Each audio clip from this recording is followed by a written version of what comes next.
Hey folks, Mark Devine with the Unbeatable Mind podcast. Welcome back. So stoked for you to join me today. I do not take it lightly or for granted because everyone is super busy.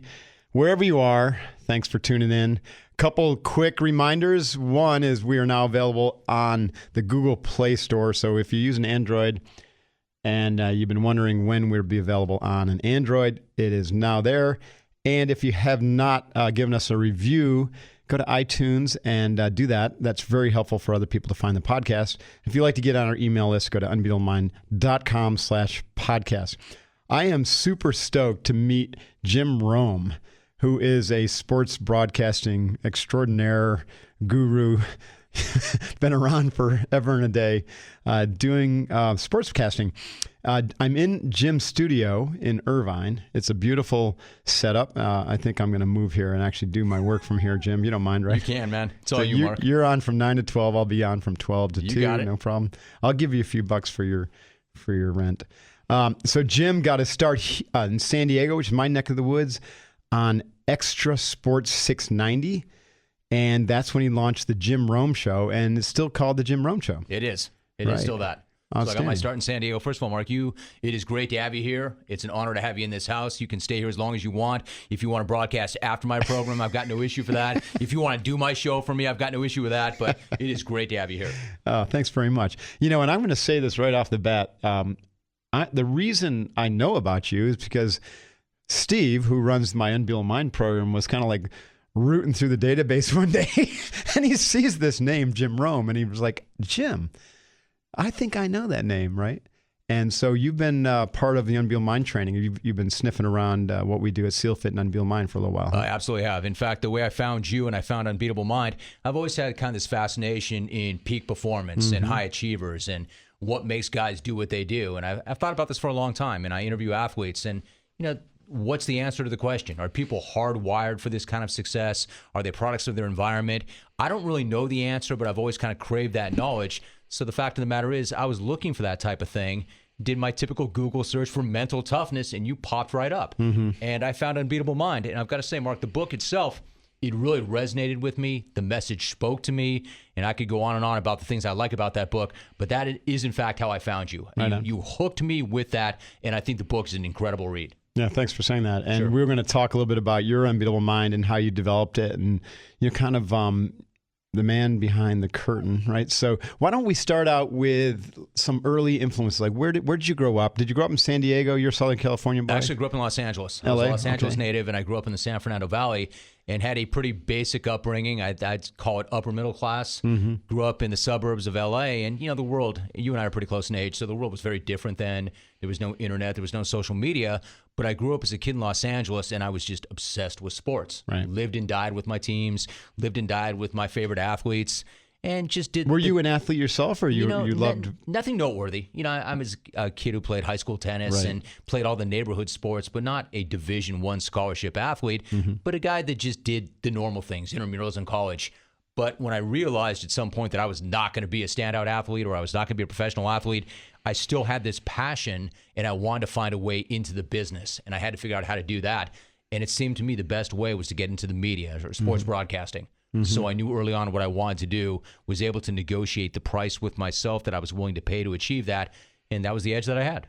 I think that's a really interesting comment you just made, by the way. So you knew you were going to have to pay a big price. You were going to have to work your ass off to get there. So what age was this that you decided you were going into the industry, and what price did you pay that you negotiated in advance for yourself? Exactly. It's a good question. I think that the edge that I had was, number one, I knew that I didn't have an edge. See, I was able to, and I know you're right about this, I was able to get to my why at a pretty early age. Sure. But I knew what I wanted to do even in high school. No kidding. So, and I think, and a lot of people don't know that. No, that's I was pretty really rare, fortunate that way. So when I got to college, from the day that I stepped on campus at UC Santa Barbara, I checked into the dorm and went right to the radio station and just put my head down and started to work. In terms of what I was able to negotiate with myself, I had kind of a two-prong approach. I figured if I ever got a shot in this industry, philosophically, this is the way I would go about my work. But at the other hand, and literally at that age, although I didn't have as deep of a dive as you did on it, I started to cultivate my own unbeatable mind. And I'm like, if you're really not that different, where's your edge? My edge better be in my approach. And if I'm willing to do things that other people are not willing to do, if I'm willing to make self-sacrifices that others won't make, it's going to behoove me. So at a very early age, I kind of had that burn the boats mentality. Man, be tougher, be stronger, and understand there's going to be a lot of rejection in this business and in this world. Get after it. Yeah. Okay. So let me unpack that a little bit. What would you consider to be your unique offer that you identified very early that you said you could offer the world that's different? Yeah, I couldn't figure it out in the beginning, honestly, because what I did was I'd be on campus and I just kind of took stock of matters and I did the math. And I figured if I'm one of all these people in this major on this campus, and then you've got all the other journalism majors all across the country and communication studies majors, and we're all battling for the same thing. And we're going to get out of college and we're going to compete for jobs that are already taken by people already in the industry. How the hell am I ever going to get a job? How am I going to make money? What's different about you? And I couldn't answer the question for quite some time. And that was an era when you couldn't really go out and just make a career as a YouTube artist there was or none of that. There was a podcaster. I mean, it's an unreal landscape that we have these days. So you had to claw your way up in a traditional industry that was offering you a job. Can I tell you something? For instance, my radio show now is carried on over 200 radio stations. So there are hundreds, if not thousands, of sports talk stations. When I got into this business, there was one. WFAN in New York. There was one station. So there was not a lot of opportunity. So I kept saying, why you? Why you? How are you different? I mean, you didn't play professionally. You don't have this great voice. Why would anybody hire you? And I couldn't answer the question. And I just knew that if I didn't come up with a good answer, it wouldn't be me. So how am I different? I decided that I was different. I was going to be different by being different. I was going to approach this kind of work in a way that had not been done before. In terms of your radio personality, or yes, in terms of my approach. As an example, when I grew up and I'd listen to sports talk radio, it was always the guy with the big voice, and people would call the radio show and say, "Hey, you got a great show. How do you think the Dodgers are going to do this year? I'll take your answer off the air." And then the big radio man would say, "Well, I think that they're going to come in first place in the NL West." I'm like, that sucks. That's not very interesting. There's no entertainment value in that. So instead of disseminating information and facts and figures, I figured I would come at it a different way. And my different way would be I'd come with opinions. I'd come with takes. I'd tell you exactly what I think, and then I would demand the same from the people listening to my program. So my why or my hook about what was different about me was to be different. And I figured if I ever got the shot, I would just take a shot. And if I was going to go down, I'd go down swinging and doing it my own way. Luckily, the approach resonated and it worked for me.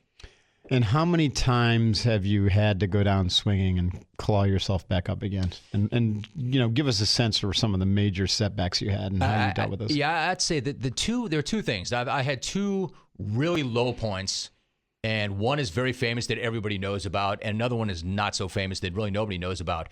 The one that's not as cool or sexy was I literally had one bad experience in college. I had 7 internships in my 3.5 years at UCSB. I mean, I was paranoid of falling behind, so I tried to do everything. And then I had one bad experience where I'd worked for free at a radio station for a year, was promised a job, and then when I tried out, I didn't get it. And what I did was, and this is, I think, similar to your background, I gave in the sense that I'm like, this sucks. I've got a family business. I'm going to go to work for the family and control my own fate and destiny. Never mind that I was totally misaligned. That was not what I set out to do. Right. So I do that. I fail miserably. How long did you do that for? So my father, I figured that any father would want their son to be in their family business, right? Yeah, mine sure did. Okay, well, so I go to my old man. I said, hey, listen, Dad, this whole radio thing, not for me. I'm going to go to work for you. And he looks at me and he goes, the hell you will. I said, excuse me? He's like, you're not working here. I said, what father doesn't want their son to work in their business? He looked me dead in the eye and he goes, let me tell you something, Junior. You never once showed any interest in the family business. Right. So no, you're not welcome to work here. So I stay on the guy and I just grind it out and I work him over time and I talk him into it. And he was right. I failed miserably and he fired me. I didn't last even a year. Wow. So then That's awesome. It was Get great, fired right? by your own dad. Because I learned early on, the two things I learned at the dinner table, because my parents owned a business. Number one, business is business. Yeah. And number two, if you take care of the business will take care of you. So when he fired me, I didn't take it personally. He still loved me. Mm-hmm. Business is business. I was not good at that job. Mm-hmm. But my big mistake was trying to prove him wrong. Mm-hmm. So I go into sales, another sales job. He says to me, you're terrible at sales. Why are you doing this? Well, it's just your product I can't sell. Oh, man, I can sell something else. I go into sales, and he's right. I fail miserably. So that was the low point of my early career. I was misaligned. I gave up the fight. I left my job, and I'm trying to sell, and it didn't work out. Right. I finally called this guy in Santa Barbara as I got thrown out of another office building trying to sell phone systems. Man, I was bad. And I called this guy up and I'm like, do you have any work up there? And he said, yeah, I do. $5 an hour. You can do traffic reports. And that's how I got back in the game. The other really low point in the quick version of this, and people know this story, got into an altercation with quarterback Jim Everett on TV. Oh, that probably went really well. That did not go well. Certainly not for me. But it was bad. I remember Jim Everett. So are you not familiar with this? I know Jim. I know his name. I know he's very famous. But I have to appreciate you're talking to someone who's literally watched about 5 sports events on TV in the last 20 years. This was one of the top 5, I think. This is one of my TV. Yeah, exactly. It's a famous TV moment. So what happened was I was on the radio and I would refer to Jim Everett as Chris Everett. Obviously, not she's a tennis player. Right? Yeah, she was, and you can imagine. Mark, they're not the same.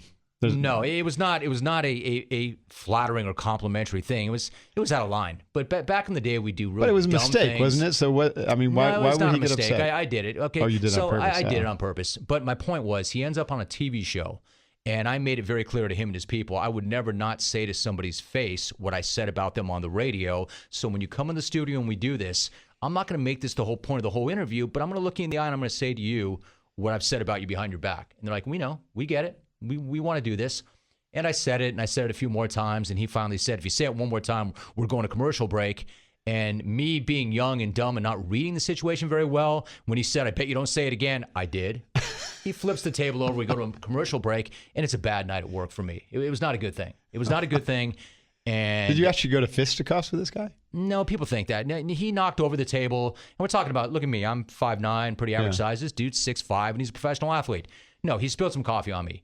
And he rolled the table, but no punches were thrown, and we got up screaming at each other, and then that was it. But the point of this is, interesting. It was interesting, but at that point, I was on my way up in my career and doing really well. Mm-hmm. My career could have ended right then. There was an article in the LA Times that ran shortly thereafter, and the headline was, is this the end of the Roman Empire? Because I was a guy who was coming quickly. I took that newspaper and I put it up on my mirror where I could see it every single day. Because it's one thing to have all the self-talk about be tough, persevere, grind, until you get hit with a real shot. Sure. Now I mean a physical shot, but I mean real adversity. You don't know how you're going to react. It's one thing to tell yourself all that crap until it happens. Yeah. And then all of a sudden I'm thinking, people are not staying by me. My career might be over as it's just getting started. So I looked at that newspaper clipping every day in my mirror for about a year. And just kept grinding. Yeah. And it was a tough thing to deal with at the time, and I owned it. I brought that on myself. But everybody's facing some adversity. You don't know when it's coming, but you know it's coming. And if you don't know, you should know, right? Absolutely. So I had to battle through that. Good for you. I love that. I love what you're saying because, a lot of people have a understanding or misperception of what it means to be mentally tough. And, one of the things that I think that you just said that you kind of stumbled upon is that it's equal part, having the dogged determination to just persevere with a vulnerability and this, self-assessment that you really don't have it all figured out, that you are, learning, right? And that you've got to sometimes step back from your own arrogance and check your ego at the door and really empty your cup of all that being on, like I'm the guy kind of thing, or the girl. And so you got to have that dogged determination and the perseverance, but you've got to have the softer side. It's almost the yin and yang. You got to have the vulnerability and the reality that you don't have it all figured out. No, you don't. There's always something to learn. And so you better check. And there's always going to be someone tougher. There's always someone out there wanting to take you down too. No, and I think it's exactly right. There's always somebody who's going to want that. And it's not an easy world now, right? It's not. No. You need to be tough. You need to be mentally tough and emotionally tough. And that was my other part of this whole process. I knew it was going to be, the world's tough now, right? It's hard to get through these things. And it's easy to say that, like Mike Tyson, everybody's got a plan until you get hit in the mouth, right. And then you see how you're going to react. Right. So that was me getting hit in the head. And luckily it worked out and I reacted to it. And to be fair, who knows how that goes today with social media and things going viral. I don't know. It could have gone south real fast. It could have gone south really quickly. Yeah. So I got through that. It's a part of who I am. I own it. It's something to laugh at. But at the time, it was not a great thing. And, I'm not proud of the fact, but I was young. I was dumb. I made a mistake. And you just kind of grind through it. I mean, interestingly, but to me, that speaks a lot to his lack of resiliency. I mean, he shouldn't. Or lack of emotional control, I should say. And I've never met Jim, but, why would he go overboard just for, from this guy prodding him a little bit like that. You can make the argument. I understand why he was upset, and I get that. What's interesting about it is, for a long time, I tried to do the interview again. I wanted some closure. I wanted to say, hey, look, let's come together. Let's do this. Right. And I'm going to say, for the better part of 10 years, I tried to make that happen. He kept asking. No, he was not having it. He was not having it. I think he's still angry. And now, really, 20 years so out, he took it's it as something just to laugh a at. disrespect thing. He thought you disrespected. Yes, and I understand why he did. But I wanted to make it right. Yeah. I want to say, look, man, I'm going to own this. That was, I should not have done that. I shouldn't have done as many times as I did, but it never did work out. It probably never will work out. Sure. But it was definitely a teaching moment, a learning moment for me. Yeah, absolutely.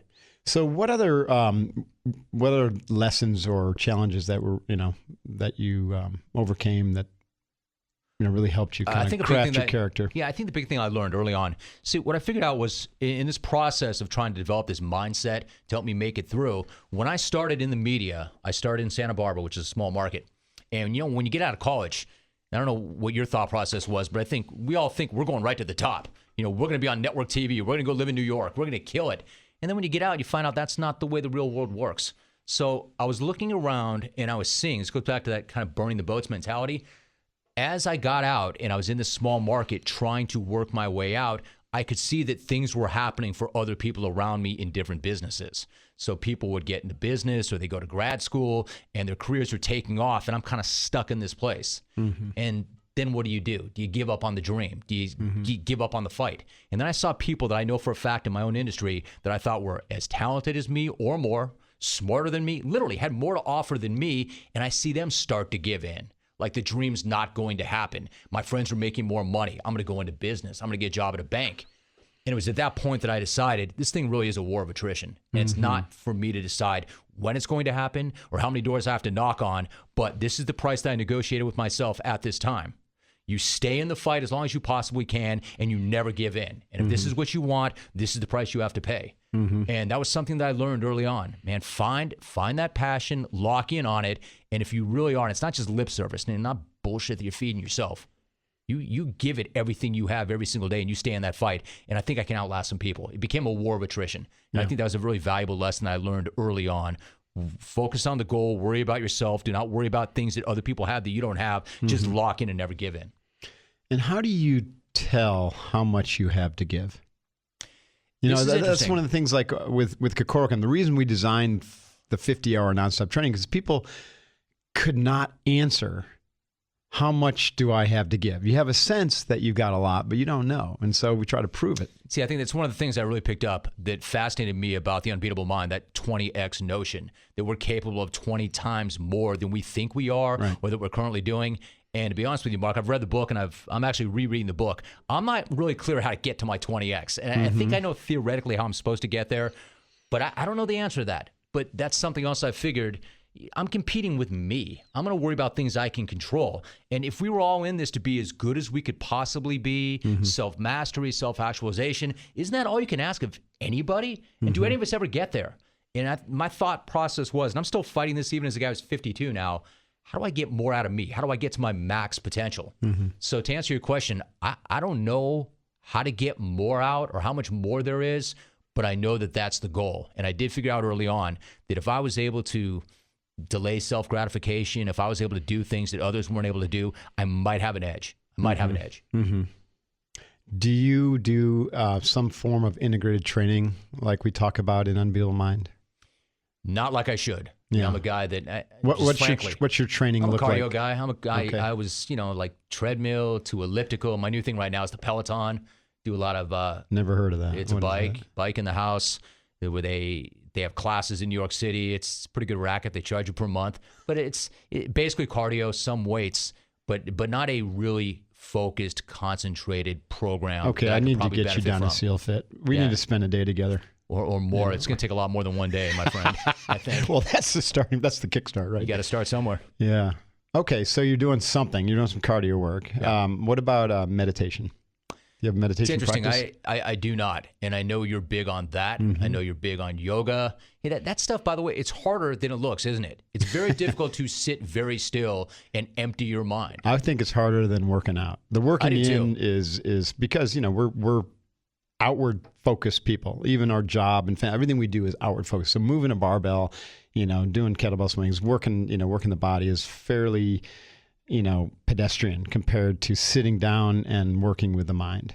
Yeah, the so monkey it's hard, mind, yeah. the monkey mind is running amok on me at times. Mm-hmm. You and I were talking. We had a mutual friend, or somebody that I know, in Richard Makowitz, who passed away. But when I used to train with Mac, before every session, he would have me sit still for 5 minutes. Mm-hmm. Yeah. The perfect posture. And it's hard to imagine. People don't get this, but to sit still for 5 minutes and not think about anything, that was hard. That was as challenging to me as the 2-hour workouts that we would do, just sitting still for 5 minutes. Mm-hmm. So I see the value in it, but that's something else I haven't quite gotten to yet fully. I've not mastered that in any way. Yeah, well, I don't know if there is any mastery of something like that. Just like there's always room for improvement, or even this notion of 20x, how do you know you're there? But there is no there. It's in the striving, right? It's in the constant journey of self-mastery, right? So how do you get to 20? Can you get from 0 to 20x like that? Or is it incremental changes every single day as you pay attention to the 5 mountains? How do you the get answer to 20x? is you can do both, but it's rare to go from 0 to hero. The conditions have to be right so that you are forced to throw every ounce of your being into solving the challenge. The best example of that is a serious crisis. Like the mom who picks up the car, right, off of her kid because the thing rolled over their kid. I mean, where did she get the energy to do that? I think I saw Allison do that the other day, didn't I? Like, she's smiling. She's like, why would I let the car roll over my kid? That's crazy, Mark. No, but the end, that's 20x potential right there. Or the Navy SEAL in a firefight, who just does something extraordinary to get their teammate and or their whole platoon out of a crisis. Yeah, but we don't want to wait for a crisis to get to 20x. We don't want that. So how do we get there? Now, here's part of the premise that we have, and I think this is one of the things that you employed in your life is you can set up the conditions to simulate that type of challenge, right? So like your idea of going after the hardest or being, just throwing yourself into work and saying, I'm going to accomplish the most challenging thing possible, right? Now, defining what that is important. Right. So like if you said, okay, Jim Rome Show, we've hit our plateau, maybe things are over. That would be common thinking. Maybe it's time to retire. Maybe it's time to slide into internet radio or whatever. I don't know what it would be kind of as what would be after you hit your peak. But the Unbeatable Mind approach, 20X approach would be to say, no, screw that. I'm going to envision something that is just like audaciously 20 times freaking bigger than what I'm doing now, set up the challenge and then go attack it with all of my energy, right? And it's going to, like you said, it's going to suck, but I'm going to go after this thing, right? Now, in order for that to work, your why has to be super powerful, like super strong. So you can set up the conditions for that 20X to show up like that. Or, and this is where the Unbeatable Mind training comes in, you can have it incrementally accrue to you through the daily practice. Sure. Of integration. And the reason that works is because you are literally using right now, most people, and I would, put most people who are listening to this into this category, and they know what I'm talking about because we've been talking about this for a while. We're using a very narrow set of our total skills, right? Our total mental, emotional faculties, mental, emotional, intuitional, and Kokoro heart faculty. And the training, the incremental training of the daily integrated training begins to kind of unlock it and link all of those other intelligences together so that now we can tap them with greater and greater fidelity and depth and awareness on a day-to-day basis. That's cool. Now, when you combine these two, right, going after a big, hairy challenge and integrated training on the daily basis, then it creates this kind of like J-curve of acceleration. I think that's key. I think that's everything. And I think that part of my process was, all right, figure out a format that's going to work for you. If you get a chance to get behind a microphone, what are you going to do with that chance? What are you going to say? But these are the types of things that I was trying to cultivate within myself because I knew that there was going to be a lot of rejection. I knew there was going to be a lot of criticism. I knew that somewhere down the road there was going to be some adversity. So how are you going to show up when that happens? Mm-hmm. So that was kind of my approach. I was trying to do 50% of the actual work in the industry and 50% of working on myself and cultivate that mindset and that mental toughness that was necessary to get out into the field and compete. Right. So it sounds like one of your a couple of the tools that if you were to draw from the toolkit of Unbeatable Mind, obviously self-talk, like your self-image, your self-concept, which is defined by your internal dialogue, is very, very strong. And that's what's allowed you to kind of stay the course. So what does that look like? What kind of like self-dialogue do you have when you get kicked or, just day to day, that keeps you on your game? I could say, especially when I first got started, it was so strong because I had this notion, I just had this thing, and I think, I'm not really sure where it came from, but I had a bit of a chip on my shoulder. And all the great athletes I've seen have this. They bring something different to it. They show up in a different way. It's deeply personal. They got this chip. But I will say that early on in my career, as I thought about these things, I would kind of turn it over in my head. I'd walk around on campus all day long, and this desire that I had was, I really need to do this. And I don't need to do this. I have to do this. And the more I thought about it, the stronger it got. And I could literally walk around over the course of a day and lose an hour and a half just fixated on this goal. It just became something that, if the mind can't conceive it, it really can't achieve it. Right. And I think that really behooved me because it got stronger and stronger and stronger. And when it took hold of me, it started to dictate my choices and my actions. But I felt very strongly about it. And was that important. an image, which kind of brings me to the second skill? Did you have a visual image that you kind of, just like sports psychology, you practice and you saw yourself as a, But I didn't see it as practice, though. I just woke up in the morning, and that's how my mind was working at that time. Got it. I felt very strongly about it, and it made me feel good, and it made me feel empowered, and I felt like I was pushing and striving towards something. And I can't say that it's been like that my entire life, but in my formative years, when I really needed that thing, man, I had it. And it was the kind of thing that would get me out of bed at 4 o'clock in the morning to do an internship, to work for free. I mean, I felt empowered. I felt important. I felt like I had So you said that in your earlier life you had it, but so you're saying you don't have it now, or it's just kind of like I still have it, but it's a good question. Yeah, it's more in the background. Right. It's more in the background because there's a lot of other things going on right now. But isn't that what we should try to cut through, right? All the clutter, all the BS, because it was so clear to me on the way up. But that's before life, right? Yeah, it's before getting married, before having kids, before having all these other opportunities. That was just me simplifying everything and locking in on this vision and never letting go of it. So how do you get that now? That's interesting. A lot of people have that when they're younger and they don't trust it like you did. And then they get stuck in a career, let's say working for the father, the family business. And then, they have that existential midlife crisis at 45 or 50. And they go, what the hell? How did I get here? And you almost have to go back to the beginning and say, let's clear away all the layers that got in the way. What was it that you were super passionate about when you were 20 or 25 or even 18? And maybe we can find an essence for your future in that. And we call that the personal ethos. Like, what is the ethos? What are you passionate about? What do you think could be a driving purpose in life where you can serve boldly, like you have done, and like I'm doing with Unbeatable Mind, and then craft your future around that? And if you're in a career like you are, where all of a sudden it's become structural and kind of like almost easy because you show up and now the system and the money's flowing and everything's good, to keep that fire lit by polishing that mirror every day. What's interesting? It doesn't feel like that to me. The world is changing so dramatically, and the landscape where I live and the business that we do is changing so dramatically. It's not fast. And it's not a case where, okay, I made it, I'm here, let's just keep cashing the checks. In fact, I feel more pressure right now. And this is why, although it might not be exactly the same as it was when I was on campus thinking about these things in college, I still have the same drive and the same fire. Right. The image is a little bit different now. So how do we stay in this game? How do we stay relevant? How do we continue to create? How do we reinvent? How do we hit the reset button? And most of all, how do you hit another home run? Yeah. Like if it all ended today, I had a much better run than I ever thought, but I don't want it to end today, and I want to reinvent and recreate, and I want to make my mark again. So I still have that fire and that challenge. It's just a different mindset. It's a similar mindset, but it's a different sort of thing to figure out, right? Absolutely. It's a different paradigm now. No, I get that. I'm in a sense, we're doing the same thing. I'm doing the same thing, with my business. Like, okay, everything we've seen today, the books and the Unbeatable Mind program and the Way of the Seal was all Gen 1, right? And it came out of an incredibly, creative period of my life, this passion to really give back and to serve and to teach, some of these principles that I'd kind of uncovered and was using myself. But now it's like, okay, what's next? What's 2.0? Yeah, what's 2.0 look like? And I'm working on that, and it's a challenge, right? But there's like it's getting clearer out there, right? The vision is getting clearer. What's the next book? What's the next program? Right. What's the next thing? Right. You can't keep teaching the same exact thing over and over again. You got to constantly evolving and growing. I mean, if yesterday's great, then obviously we haven't done anything today, right? Right. So there is that challenge. The only easy day was yesterday. The only easy day was yesterday.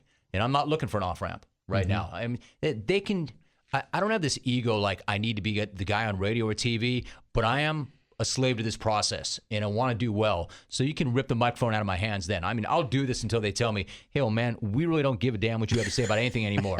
But the challenge is to keep that day at bay as long as possible. They quit radio years ago. There's nobody listening. Well, if I wasn't paying attention, that's on me then if I didn't know that, right? Right. But you want to stay in the fight. So even this is where I am at this age of my life. I'm looking for the sort of thing, and this is how I found you. This is how I found Unbeatable Mind. And I think, look, is this not what we all want? We all want to be mentally tougher, physically tougher. We want to be emotionally stronger. We want to tap into our intuition, and you want to have that Kokoro unbeatable spirit. See, I just hit all 5 mountains. Boom, you did hit all 5 mountains. So you are training them. Yeah, kind of, sort of. To some degree, I'm not dominating all 5, but I'm aware of the 5, and I'm trying to incorporate. At what point has intuition really played a role? It must, like when you're on air with a guest like me, where you're kind of just letting your intuition guide a conversation. Do you really work from that? Like, do you have signals from or noticeable intuitive flashes or belly signals or insight? You want to trust yourself no matter what. Like when I got in and I was doing these things differently, I had to trust that the vision was going to work for me. So you want to have that intuition. You want to trust it. But in terms of these moments, hey, listen, I'd love to tell you that I have this great natural gift, but I really don't. You didn't listen to your intuition with the Jim Everett, Chris Everett thing. No, I listened to myself. Everything told me everything was all right. I was checking my systems and saying everything was all right until it wasn't. Until the table turned over. Hey, look, you want to trust your instincts, but they're not always right. That's right. So I think in terms of what am I going with right here, look, I'm happy here because I know me. And I probably know you better than you think I know you because preparation breeds confidence. Not that I prepared for this per se, but I've done some of this work. I've read your book. So my feeling always is preparation will breed confidence. You'll be more confident if you've done the work. Yeah, that is true. What about, do you consider yourself a spiritual person? Not terribly. Yeah. Not terribly, which is interesting. I didn't have that kind of upbringing. So no, I think there's something going on that I'm not aware of that I can't see. I think there's something going on, but I'm pretty pragmatic in that I try to focus on the things that I can control, maybe the things that I can see, and I'm pretty practical in the way I go about those things. Yeah. Because the reason I brought that up is we were talking about our kids before we started, the podcast, and this notion of nature versus nurture versus there's some like third factor out there, right? I think. Okay. So, let's use my son, for example, Devin. Now, Devin's adopted and he has no interest in the SEALs, in the military or, CrossFit industry. He's really into cars. Well, I'm not. I have no interest in cars. And he doesn't know his adopted family yet. Right? He's 17 years old. And so where did that come from? Right? It's not nurture, right? It's either somehow, but are cars coded into kids' DNA? I don't think so. Right. Right? I think DNA is a lot simpler than that. I mean, it's complicated, but you don't come in with a car spiral in your DNA that says I'm into cars. But where the hell did that come from? I wonder. I've always wondered that. And isn't that interesting? It's fascinating. I've got 2 sons that are, same DNA, right? Same bloodline, same family, same exposure. We raised them the same way. I teach them the same lessons. They could not be more different. Right. They could not be more different. And this is what I'm trying to figure out. Are we hardwired for it? Is it nature? Is it nurture? Are we products of our environment? I don't know, Mark. I've always been curious about that. And like, for instance, kids, right? I've got 2 kids and I've done pretty well.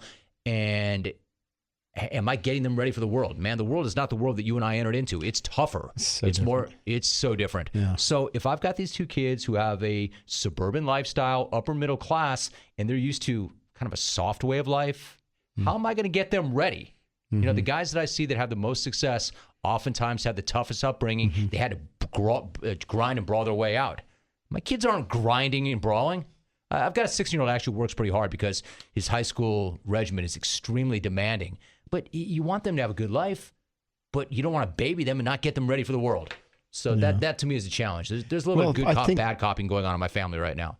Yeah, I get that. And in a sense, let me throw this out at you, because I've been struggling with this myself. But we're kind of placing our value set on them in a world where most of the values, or many of the values that we grew up with, are becoming obsolete or irrelevant.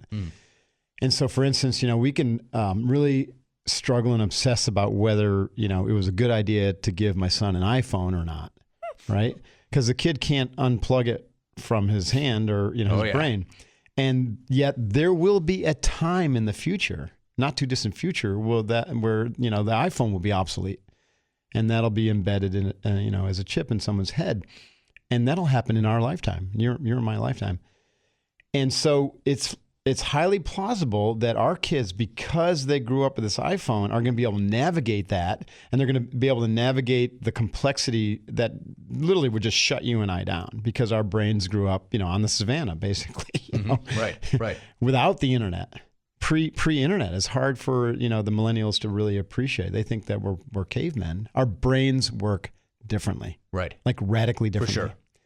And so I'm thinking that we don't know what we don't know. We can't see what we can't see. We can think that just because, my son's not out there, willing to spar for his brown belt test, or, willing to get his ass kicked in a CrossFit workout, that there's something wrong with that. He's going to find his challenges in a way that are meaningful to him. You know what I mean? Yep. And the fact that he grew up in a radically different environment is actually in some way preparing him better for the future. Another great example of this is my grandson. He already knows how to code. I mean, this 7-year-old kid knows how to code. Yeah, that's wild. I wouldn't even know where to begin to know how to code. You know what I mean? No, exactly. Like and you have a 17-year-old, and I've got a 16-year-old. We're talking about colleges right now. So we have this college counselor, and she's saying things like, if you want to go to this school, then you have to develop an app. You have to start an overseas foundation. I'm like, whoa, hold on. Develop an app? That's insane. I couldn't develop an app. Right. My kid needs to develop an app to get into the school of his choice. And start a foundation. And make it nonprofit and do it overseas. And I'm like, damn, are you kidding me? I mean, I showed up for the SAT, and I studied some in high school, and that was my preparation. I didn't develop any app or start any nonprofit. I think a lot of those schools have just gone way overboard. I mean, that's just different doesn't world make now. any sense. Very competitive. Different world. Doubt. So how do we get them ready? That's a big challenge. That's like, even my wife would say to me, Janet would say to me, hey, listen, I don't want those kids to resent you. You don't need to be so tough on them. I said, listen, this is not easy. I don't enjoy this. It'd be much easier to do nothing and say nothing. My life worked out pretty well. I want to make sure that I'm sharing with them what I have learned and helping them get ready for the world, because it is a challenging, competitive world. Mm-hmm. Yeah, no doubt. So what is next for the Jim Rome Show? Like, give us a landscape of kind of how you want to serve boldly and take it to the next level. Yeah, so the radio show I still do every single day, and it's 3 hours, and I love that. I mean, that made everything else I've ever done possible. Any TV opportunity I had or anything else that came my way was because of the radio show. And I think that's something else, too, that I tell people, man, respect the process. I mean, it sounds cliche, and it sounds like kind of a cheap thing to say, but respect the process. Don't lay up. Don't take shortcuts. Take care of the thing. Make the thing the main thing. And that was from the family business that I learned. Take care of the business. It'll take care of you. I take care of the show. The show will take care of me and those who work here. In terms of the next thing, that's the challenge. Content is king. We have content. How do we make best use of that content and get it out to as many people as possible? I've got a radio show, something we've never done on this show. We're going to make it digital. We'll turn cameras on the studio, something we've not done. In fact, when you sat down here, you're like, where are the cameras? Right. We don't have cameras yet, but we will soon enough. And then I'm looking. So would that be a YouTube show, or how would that show up? It'll go on a network. It'll be broadcast on somebody that we're in business with. I see. And they'll be able to get it. And then the thing is, how do you reinvent? In terms of what's the next big thing, I'm not sure, but I got to find it. Just like I kind of cracked part of the code and figured out a way to go about this when I got in, now I need to figure it out once again. And whether or not it's the radio show, the digital aspect of the radio show, a whole new TV show, I'm not exactly sure, but I'm looking like you for the best way to package and present the content. Yeah.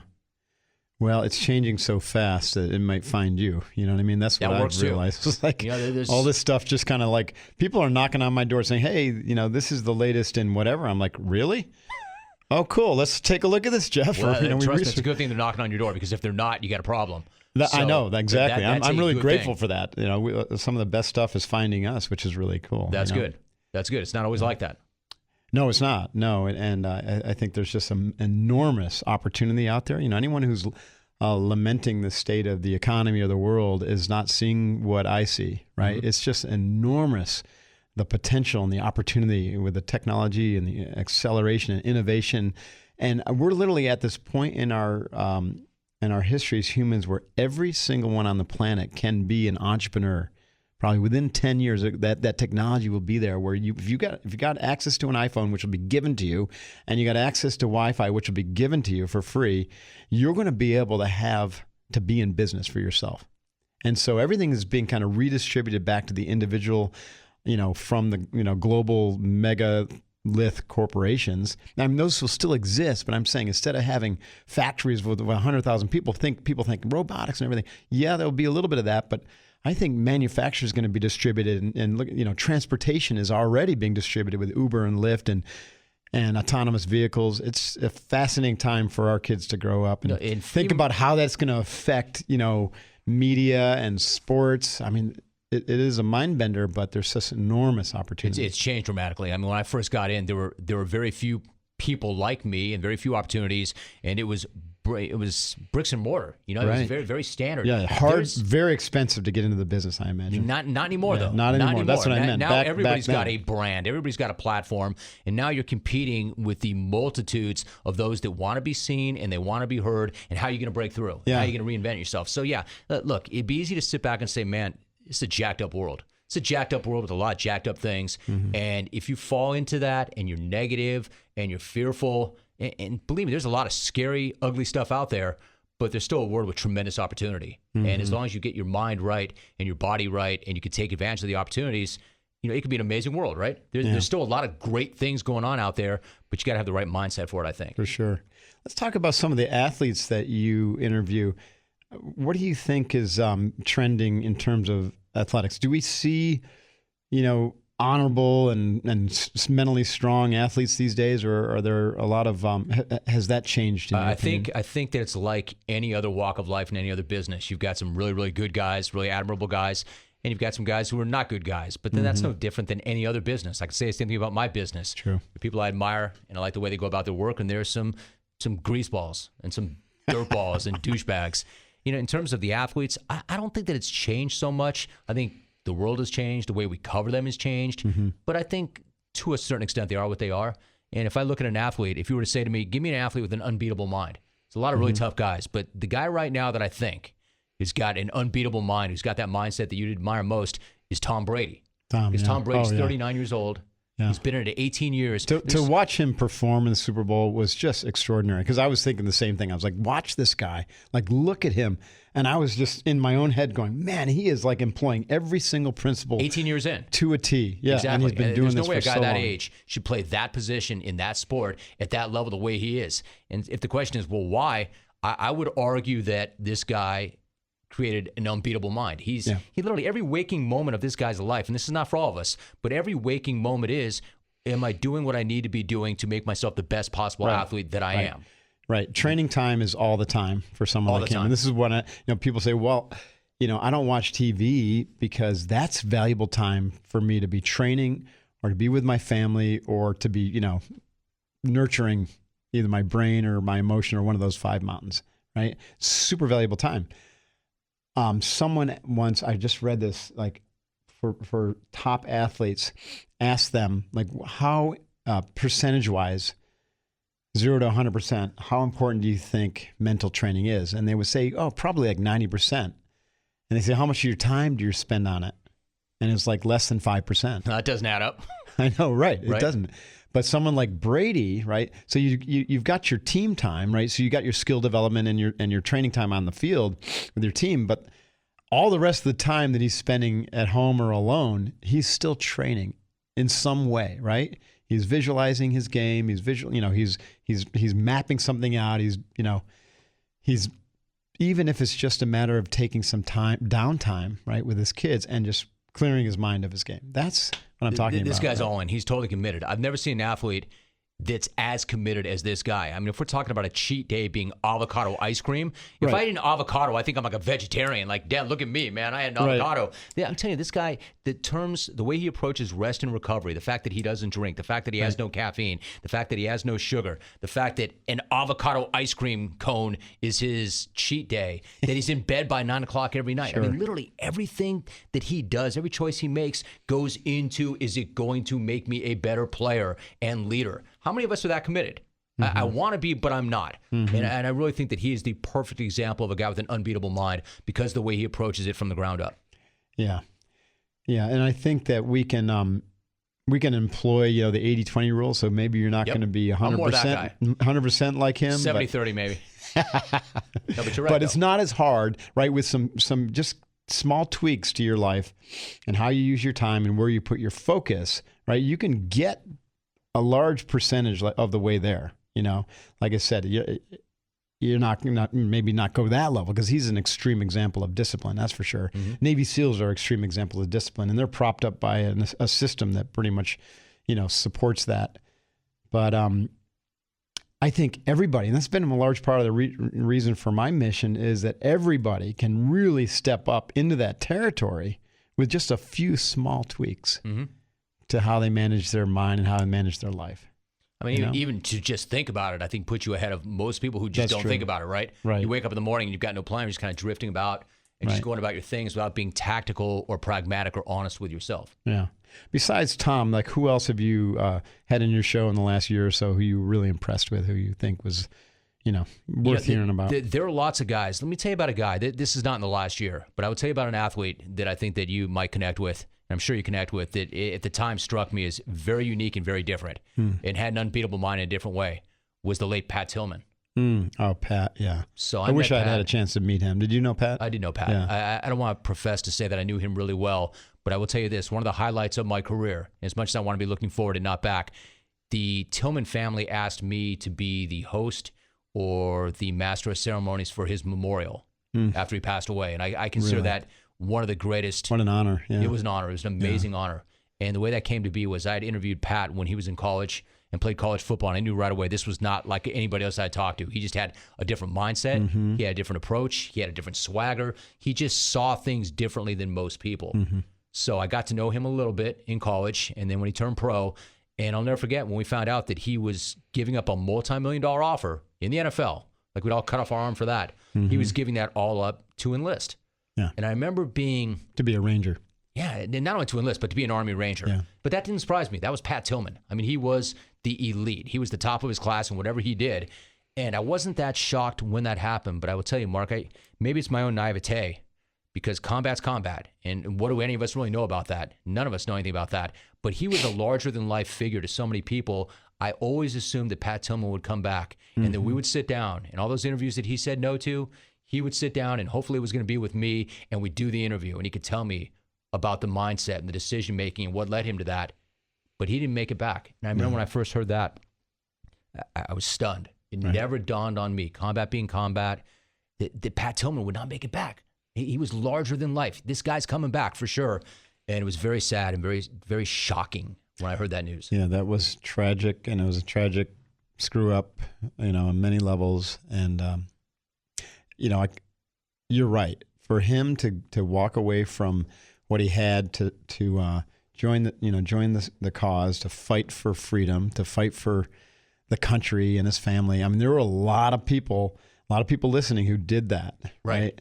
And so he didn't want to, look at his career and say, "Hey, I'm special, right? I get exempt from going to fight, It's countries at war." It's a really key point you make. I want to be very clear about that. I love that about him. That it was amazing to me that a guy who had that much did that, but you're right.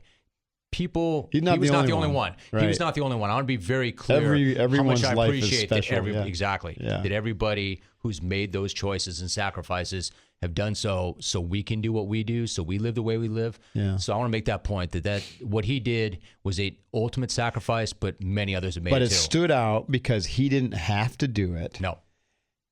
He had already achieved significant success, and he was just at the beginning of a sterling career, in wouldn't football. Talk about it either. When he made that decision, then all of a sudden there were no interviews. There was no discussion. Didn't he have a brother who kind of followed him in as well? Yeah, he did. Okay. He did. So I remember being there at that memorial, and it was a very emotional day. It was a very hot day. I can remember being down the street before it started in a house with John McCain and Maria Shriver and some other people that were speaking that day. And it was a very emotional time. And he's somebody that I didn't know especially well, but I knew a little bit. And I think you definitely would appreciate where he was coming from. He was a very different guy than most guys I've ever interviewed. How about female athletes? Have you met any extraordinary female athletes and had them on your show recently? Not so much recently, but not for any other reason that it's just no good reason. But, you know, it's funny. I'll tell you a gal that I did interview that you've had on your podcast that I thought very highly of, Diana Nyad. And I haven't spoke to Diana in a few years, but she was somebody else who had the kind of mindset that we're talking about. And I got a kick out of her. Yeah. But, you know, female, we look for that female representation. And I would like to find more of that. Sometimes we should look a little bit harder, I think. Yeah, it's interesting. We were just talking about that earlier today with SEALFIT. You know, we'd like to have more females come through the training. The ones who have, the women who've been through the training have been extraordinary and typically perform in a lot of cases better than the men, right? They tend to have a resiliency built into them. And we actually had the first female who came through with a stated intent to become a Navy SEAL. That was pretty much recent. She hasn't gotten to the training yet. I mean, she's still probably a year or so out. It takes several years to work through the process. But as far as what my assessment was, I'll just say I don't know. It's just super hard to tell. You know, I've been guilty of saying, yeah, that guy's got it all. You know, he's 100% going to be a SEAL, and then the next thing you know, I hear that he didn't make it. You know, generally speaking, people who are willing to pay the price, back to that, if they're willing to pay the price of Kokoro camp and, you know, doing the SEALFIT training, which prepares them for combat, not just for buds, then they get through the training. I think anecdotally, we don't have great stats, but what we can track, we're tracking about close to a 90% success rate for SEALFIT trained athletes to make it through buds and spec ops training. But there are those that you look at them and say, I think that guy's got it, he's nailed it, and then boom, they don't make it. Or you look at someone and you're like, I don't know. And then there's something that they find while they're in training. They just really tap in and they're there at the end. They make it through. It's such a hard thing to know. So the same thing as with women. What I would say though with this issue of women athletes, female athletes who want to be SEALs, is they've got to actually want to serve their country. They can't. I don't think that you're going to find someone who just wants to be the first female to make it through training and get that limelight. I don't think they're going to make it. And I think it's largely because the SEAL instructors, they know that they're selecting their teammate, and then that teammate has got to have their back, has got to be able to haul them out of a firefight if they get a gunshot wound to the head or something like that. And they don't want anybody who's there for the glory, right, without the service. But that would apply to either gender, right? I mean, you for say, sure. That's what I'm saying. The same Either thing about gender. any guy, right? That is true. Have your why. Be there for the right reason. Got to have their why. Right. The reason I brought it up is just because there is a lot of there has been, it seems to have died down after the election, a lot of media attention around the first, who's going to be the first female Navy SEAL. And so they will, we've seen people come through SEALFIT who said they wanted to be the first SEAL, but they didn't want to. They wanted to be the first one to get through the training, but they didn't want to really be a SEAL. I see. You know what I mean? That's a whole different story, right? It's a whole different story. Reason. You got to do it. Exactly. What do you do to kind of take care of yourself, like bleed off stress and recuperate and restore? It's a great question. I try and get that cardio in every single day. That if I don't do that, then I'm not in the best way. But there's no easy answer to it, right? There's not a good way to rest, recover. I mean, I'm working harder now than I ever have. So I don't really have the answer to how do you blow steam off, short of the weekend where you try and be with your family and connect with them and rest and recover. That's the best answer I can give to that. I don't have that one thing. Do you have a hobby? Surfing? nature? No, it's not a lot of that. Because, by the way, I've tried to simplify my life. You have kids, you have family. That's an awesome responsibility. It is a big one. Yeah. It's not like it was. Yeah. Literally, between this job and this brand and trying to build this thing out the best way I can and spending quality time with my family, with my kids, going to their events, taking them to and from, there's not a lot of time for a lot of other things. As an example, I joined this golf club. I joined a golf club in 2002. I've yet to play one round of golf. I'm not that guy. I don't have that hobby. I don't want to spend 5 hours away from my family on the weekend when I'm busting my ass I'm just all like week that. long, People right? ask me all the time, hey, you want to go out for a round of golf? I'm like, dude, that's like 5 or 6 hours I could be training or that's it. Writing or doing something. I don't need a way to escape my family. I love my family. I'm looking to spend more time with my family, not less. Right. So no, I don't have that hobby, but I feel like the two main things, the family and business, are taking up most of my time, and I feel good about that. I feel good about that. Yeah, no doubt. Like, what would your hobby be? Do you have a hobby? It's funny you ask. Training is my hobby. So it's become, because I'm so passionate about it, everything I do, everything I teach, I should say, I do.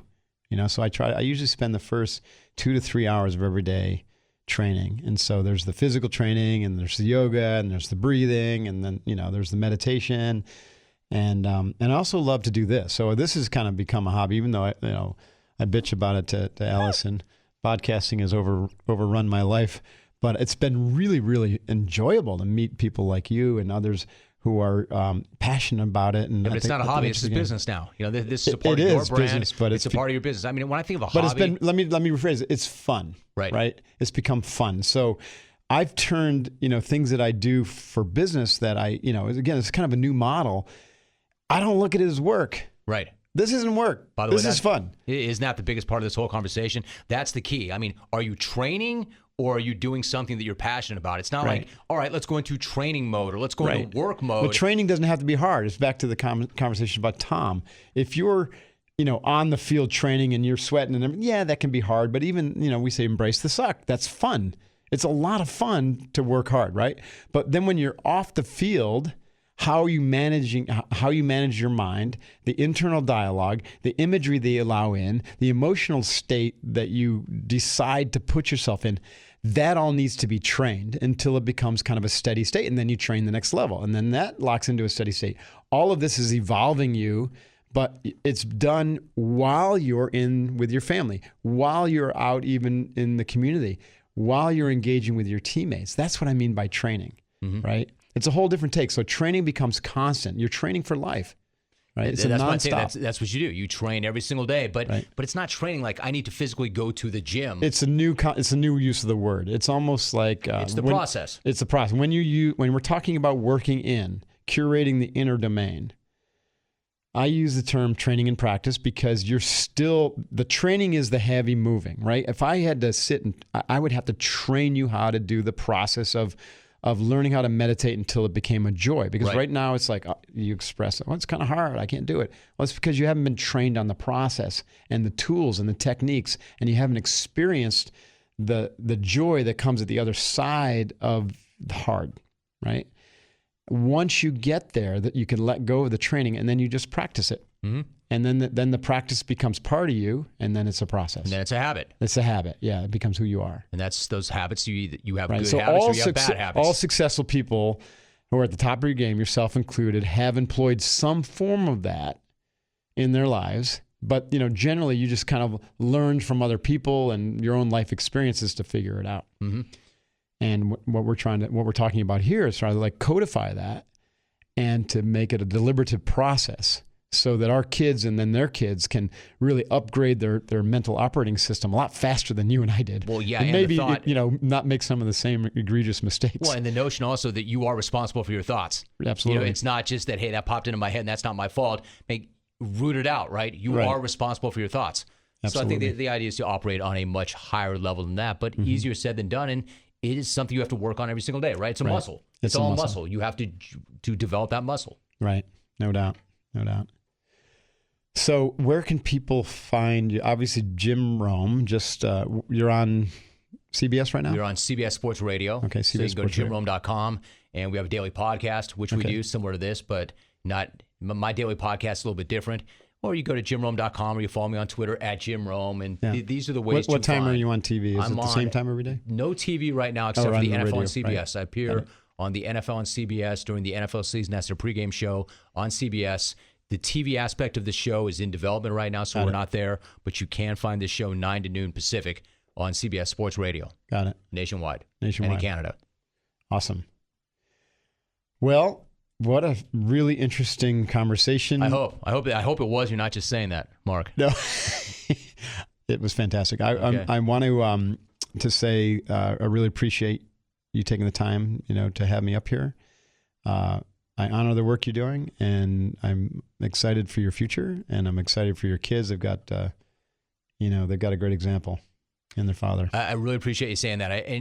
I really wanted to meet you because I've been following your work and I've read your book, and it really did resonate with me. I say this not because you're here. I think that you've tapped into something, again, that we all want. If you could put that in a bottle or you could put that in a pill, I think you'd be an extremely wealthy guy. But then again, isn't that the point? There is no shortcut. You have to do the hard work. There is no pill. There is no pill. There is no shortcut. And I think that you've tapped into something that, again, I think this is what most of us want. We want to be tougher mentally and physically. And I think that you have a roadmap with the 5 mountains and Unbeatable Mind. So it's a thrill to have you in here. And Mark, I really did want to meet you. And I'm glad we did that. That was awesome. Yeah, likewise. And my offer stands. You need to come down to San Diego and spend a day or two, get your ass kicked. I'll run you through the process. I'll give you the training, full on 5 mountain training. And it'd be my honor to have you down there. And if you want to jump into one of our 20Xs or better yet, the 50-hour Kokoro camp or one of our 3-day SEALFIT academies. Baby steps, my man. Some baby steps. But Crawl, walk, run, right? I appreciate that very much, and I know that I would be better for it. So I got to find a way to get that done. Hoo-yah. Hoo-yah. All right. Thanks for your time, Jim. Thank you, Mark. All right, folks. Jim Rome, what a neat guy. I really appreciate his time. Go check out the Jim Rome Show on CBS Sports Radio. And I will look forward to getting to know Jim a little bit better, hopefully on the grinder back at SEALFIT. All right, till next time, stay focused, practice, train hard, do the process, show up every day, kick ass, and take names. Hoo-yah. Coach Devine out. Hey, this is Mark Devine. Thanks very much for watching the Unbeatable Mind podcast on YouTube. You can also find the podcast at iTunes, Stitcher, SoundCloud, Google Play, and unbeatablemind.com/podcast. Be sure to check out the new episode released every week. Hoo-yah.